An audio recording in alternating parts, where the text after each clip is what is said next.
Magandang gabi mga masters, bali ngayon po ay 4 na videos po ang ma-upload ko po sa aking YouTube channel. Tama nga mga masters, 4 na videos nga po. Yon, what's up mga masters? Nandito na naman tayo sa panibagong araw, panibagong kabanata na naman ang pagsasama-samahan natin ngayon guys.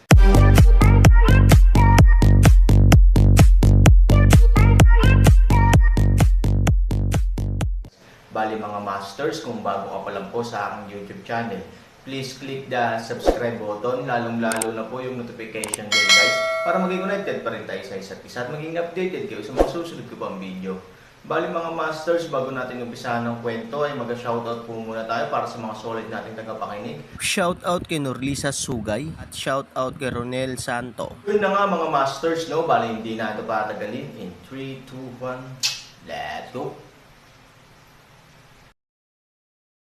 Mga masters, magbabalik tayo sa pag-upload na 4 na videos everyday simula ngayong araw.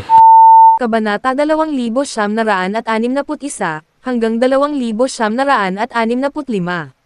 Sa harap ng sitwasyong ito, si Chi Dong-glin ay walang anumang pagtutol. May self-knowledge siya. Kung hindi dahil sa Aaron, wala siyang lakas ng loob na pumunta sa bahay ni Mo ngayon. Paano siya magiging kwalipikadong uminom ng tsaa? Ang ganitong simpleng pagsubok ay nagpapasya kang bumitaw, Mo Yanxiang. Hindi ito naaayon sa iyong estilo. Pagkatapos ng isang higop ng tsaa, si Han Sanchen ang nanguna sa pagpukaw ng paksa, at napakadirekta, at direktang inilagay ang bagay na inayos ni Mo Yanxiang si Yan Bingfeng upang maging kanyang kalaban sa mesa.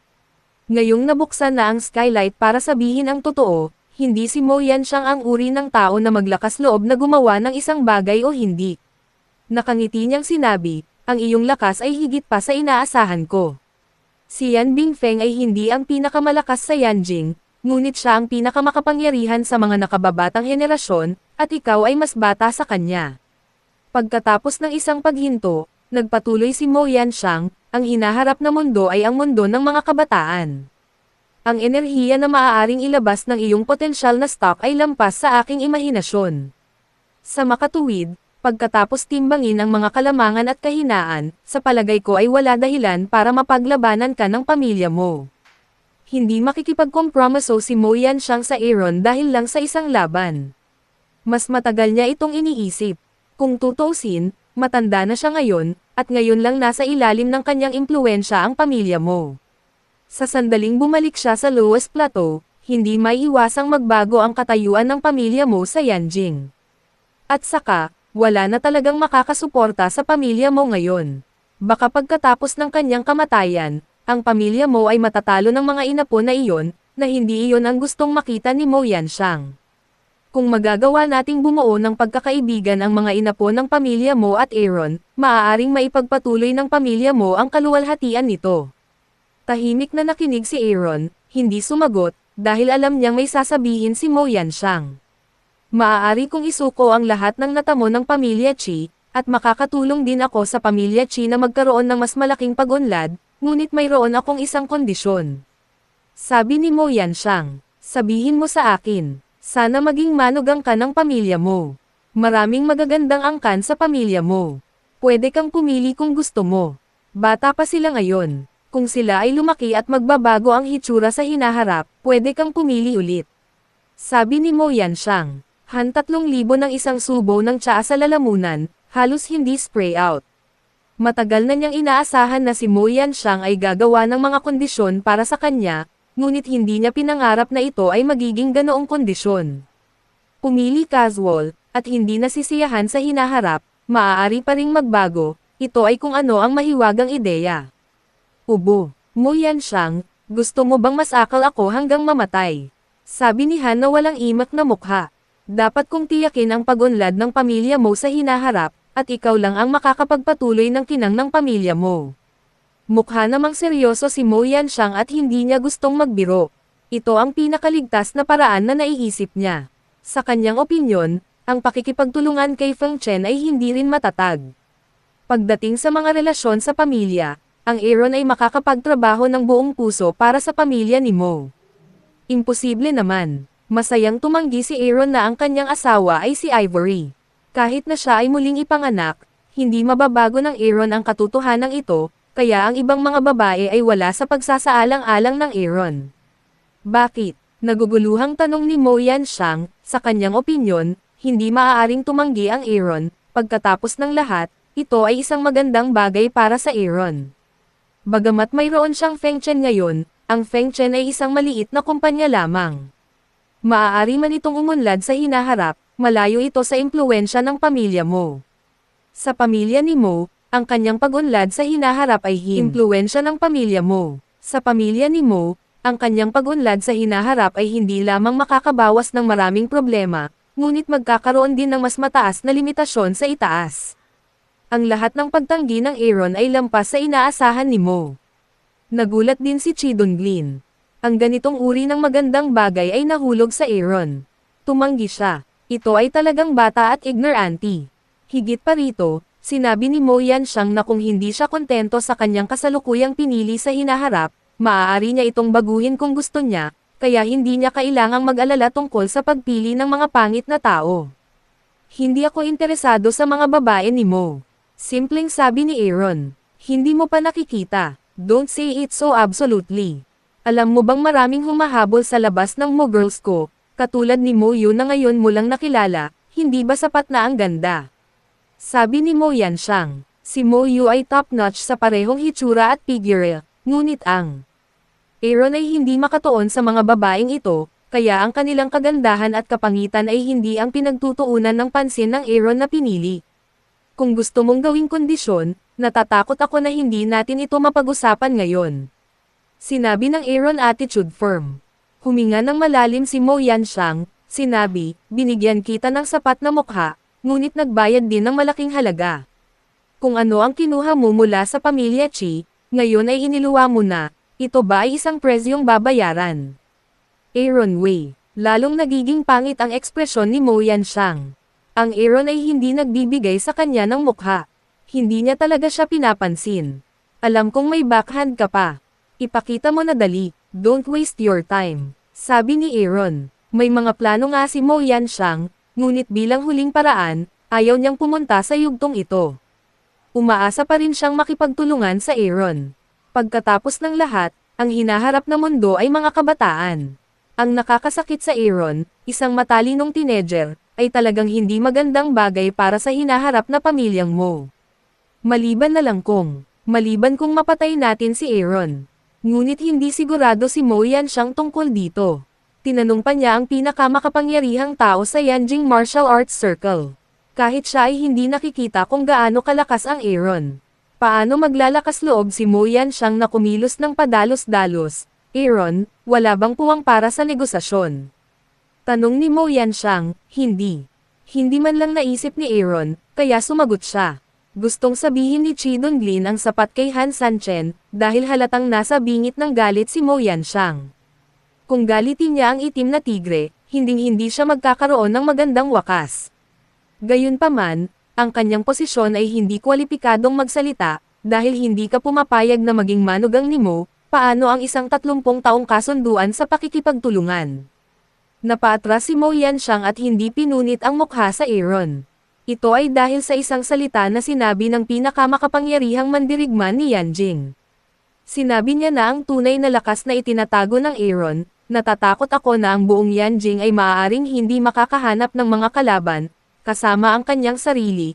Ang mga salitang iyon ay nakakagulat kay Mo Yanxiang, dahil alam niya kung gaano kalakas ang master, kasunduan. Hindi napigilan ni Aaron na matawa at sinabing, Mo Yanxiang, ipinanganak ka sa kalsada. Gagana ba talaga ang kasunduan? Pagkatapos ng isang paghinto, nagpatuloy si Aaron, ngunit huwag mag-alala, ang sinabi ni Aaron ay hinding-hindi masisira ang kanyang pangako. Hanggat ang pamilya mo ay hindi kumikilos sa akin, tiyak na tutulungan ko ang pamilya mo na manatili. Hindi nakuha ng konsesyon ni Mo Yanxiang ang konsesyon ni Aaron, ngunit hindi siya nagalit, dahil napakalinaw niya sa katotohanan ng mga salita ni Aaron. Ang 30 taong kasunduan sa pakikipagtulungan ay talagang isang anyo lamang at walang praktikal na halaga. Sa lakas ng Aaron, kung gusto niyang balikan ito, walang magagawa ang pamilya mo. Higit pa rito, siya ay isang taong hindi pinapansin ang kasunduan. Si Mo Yanxiang, na nakatira sa kalsada noong mga taong iyon, ay hindi alam kung gaano karaming kooperasyon at kasunduan ang nasira niya bago siya nakarating sa yugtong ito. Sa makatuwid, siya rin ay isang tao na hindi sumunod sa kasunduan. Higit pa rito, sinabi rin ni Aaron na hanggat ang pamilya mo ay hindi naninindigan sa kanya, hindi niya kailanman ipapahiya ang pamilya mo, na handang paniwalaan ni Mo Yanxiang. Aaron, naniniwala ako sa'yo. Sabi ni Mo Yanxiang. Ang mga salitang ito ay, halos nagulat si Chi Donglin sa pagbaba ng kanyang baba. Sa kanyang opinyon, si Mo Yanxiang ay gumawa ng konsesyon. Dapat itong tanggapin ng Aaron ng matalino at tanggihan muli, na malamang na mabaligtad si Mo Yanxiang.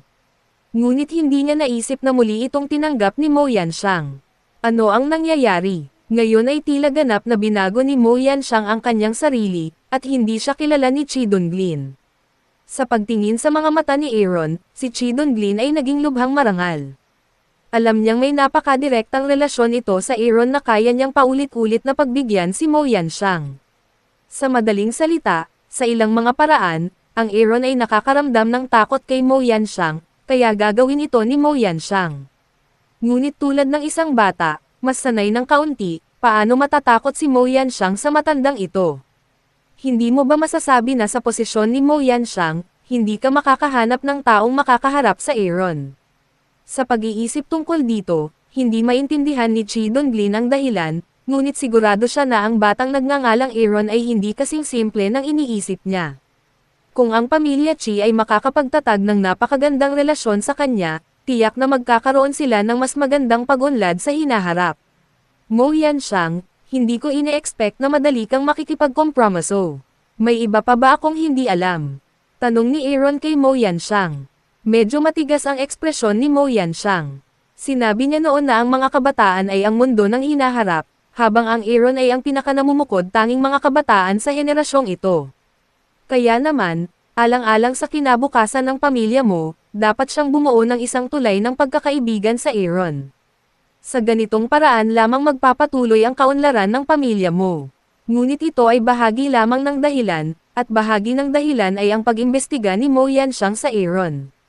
Sa simula ng pagpupulong sa Kamara ng Komersyo, ang pamilyang Yao ang unang Aaron. Malamang na mayroong isang bagay na hindi ka panipaniwala tungkol dito, kaya naglunsad ng investigasyon si Mo Yanxiang batay sa kadahilanang ito. Maya-maya, may nahanap siya.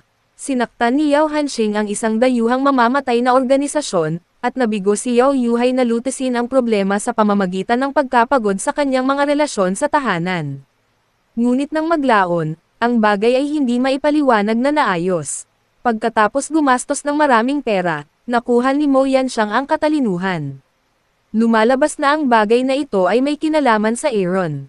Nariyan din ang saloobin ng pamilya Yang sa Aaron. Sino si Yang Bin? Tigre yon. Paano niya may lalagay ang pag-asa ng Wuji Summit sa Aaron nang walang dahilan? Dati, inakala ng ilang tao na si Yang Bin ay baliw at nalilito, kaya gagawin nila ito. Gayunpaman, napatunayan ng mga katotohanan na hindi baliw si Yang Bin, at ang pagganap ng Aaron sa Wuji Summit ay nagpakita ng takbo ng pagkapanalo sa kampyonato.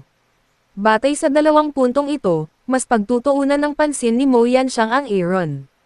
Pagkatapos ng lahat, ang pamilya Yang at ang pamilya Mo ay kabilang sa isa sa tatlong pangunahing pamilya. Walang dahilan kung bakit binibigyang halaga ng pamilya Yang ang Aaron. Ang pamilya Yang at ang pamilyang Yao. Sabi ni Mo Yanxiang. Hindi niya ito nasabi ng lubusan, ngunit pagdating sa dalawang pamilyang ito, mauunawaan ng Aaron ang ibig sabihin nito. Pagkatapos tumawa, sinabi ni Aaron, huwag kang mag-alala, hanggat wala kang galit sa akin, hindi ako basta-basta aatake sa mga tao. Tumanggaw si Mo Yanxiang, bilang karagdagan sa paniniwala sa Aaron salita, wala siyang ibang pagpipilian. Alam din ni Mo Yanxiang na ang kanyang pinili, natatakot ako, ay gagawin hindi makapaniwala ang maraming tao, at kahit na ang maraming tao ay magsalita sa likuran nila. Ngunit naniniwala rin si Mo Yanxiang na ang mga taong chismis na ito, balang araw, ay mauunawaan ang potensyal ng Aaron, pagkatapos ay natural na mauunawaan ng mga taong ito kung gaano katalino ang kanyang pinili ngayon. Maaaring itulak ng isang bata ang buong mamamatay na organisasyon, na nangangailangan ng kung anong uri ng kakayahan ang magagawa. Si Wuji Summit pa lang, Sa mata niya, natatakot akong family game lang. Tumayo si Mo Yanxiang, pumunta kay Chi Donglin, sinabi, umuwi ka muna, iyong kumpanya, tutulungan kitang ayusin muli, lahat ng mga mapagkukunan, ibabalik ko sa iyo. Medyo nalilito si Chi Donglin. Ito na ba ang wakas? Ito ay mas simple at mas mabilis kaysa sa naisip niya, at walang panganib. Mr. Mo, hindi mo ako banibiro. Hindi makapaniwala si Chi Donglin. Mo Yanxiang isang pilit ng ngiti, sinabi, sa harap niya, paano ako magbiro sa iyo, ang aking pamilya mo sa kanyang mga mata, marahil wala. Huminga ng malalim si Chi Dong.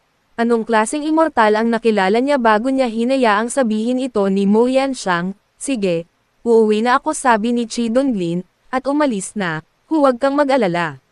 Sabay nating gawin, sigaw ni Aaron. Biglang nakaramdam ng kaba si Chi Donglin. Hindi niya inaasahan na mangyayari ito noon, kaya hindi niya naramdaman ang kakayahan ni Aaron. Itinuring niya lang si Aaron bilang isang lalaking may malakas na kakayahan. Ngayon, si Chi Donglin ay hindi na maglakas loob na maliitin ang Aaron higit sa lahat, naging misteryoso at makapangyarihang figure si Aaron sa kanyang paningin natatakot siya na kung gumawa siya ng isang bagay na hindi masaya sa Aaron, matatapos siya, sabi ni Chi Donglin. Bago umalis ang Aaron, pinaalalahanan niya si Mo Yanxiang, ang batang babae na nagngangalang Mo Yu ay isang tagahanga ni Yan Bingfeng. Tulad ng alam mo, natalo si Yan Bingfeng sa akin, kaya hindi siya kumbinsido at sinabi na gusto niya akong iganti. Sa tingin ko kailangan ko para ipaalala sa iyo na iwasan ang mga bagay na hindi makontrol. Seryosong tumangaw si Mo Yanxiang sa kanyang ulo. Ang Aaron, isang mabait na paalala, ay talagang ayaw magkaroon ng salungatan sa pamilya mo. Natural na sineseryoso ito ni Mo Yanxiang, huwag kang mag-alala.